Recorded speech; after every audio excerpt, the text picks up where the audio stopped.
Halo, perkenalkan nama saya Myrina Triharini dari Desain Etnografi Lab. Pada sesi kali ini kita akan membahas tentang konsep peleburan diri atau immersion.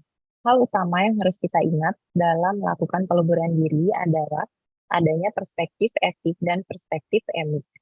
Perspektif etik adalah cara pandang kita dengan menggunakan kacamata sendiri. Sementara perspektif emik artinya memahami atau melihat sesuatu dengan menggunakan kacamata orang lain. Mengapa hal ini penting dalam melakukan proses peleburan diri atau immersion? Karena dalam melakukan peleburan diri, kita harus bisa memahami perspektif emik dari lingkungan ataupun orang-orang yang kita masuki. Selain itu, immersion atau peleburan diri juga mengutamakan proses pembelajaran yang berbasis pengalaman atau yang disebut dengan experiential learning, di mana di sana kita harus mengutamakan apa yang kita lihat, apa yang kita rasakan, dan juga bagaimana hal tersebut mempengaruhi sebuah perubahan. Komponen utama dalam peleburan diri adalah empati. Seperti yang mungkin sudah sering kita dengar, apa itu empati? Ada dua hal atau dua jenis empati yang bisa kita pahami. Yang pertama adalah empati kognitif, dan yang selanjutnya adalah empati emosional. Empati kognitif ini biasanya didasarkan pada cara berpikir yang logis atau rasional, di mana kita tidak harus mengalaminya untuk dapat memahaminya, tetapi kita bisa memahami bagaimana perasaan tersebut dan kita bisa merasakannya. Sementara empati emosional itu biasanya didasarkan pada pengalaman tertentu sehingga kita betul-betul bisa merasakan hal yang sama seperti yang dirasakan oleh orang lain. Lalu bagaimana caranya meleburkan diri? Berikut ini adalah beberapa hal yang harus diperhatikan atau prinsip-prinsip yang harus dipahami sebelum kita melakukan proses peleburan diri. Yang pertama adalah menghindari generalisasi budaya atau yang disebut dengan cultural humility.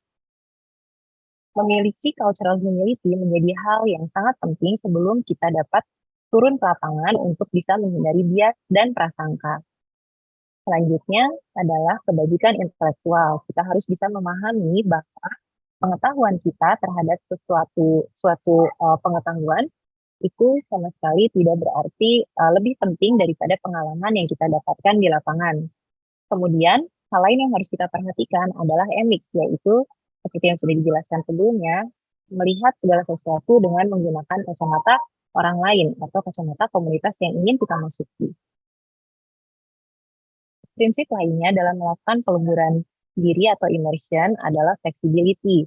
Kita harus bisa lebih fleksibel dan mudah menyesuaikan diri dengan berbagai kondisi yang ada di lapangan.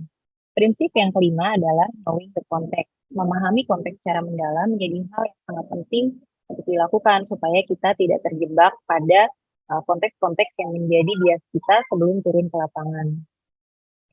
Selanjutnya yang juga harus kita pahami dengan baik adalah menyadari dan memahami bahwa keragaman itu ada dan nyata, atau disebut juga dengan multiple reality.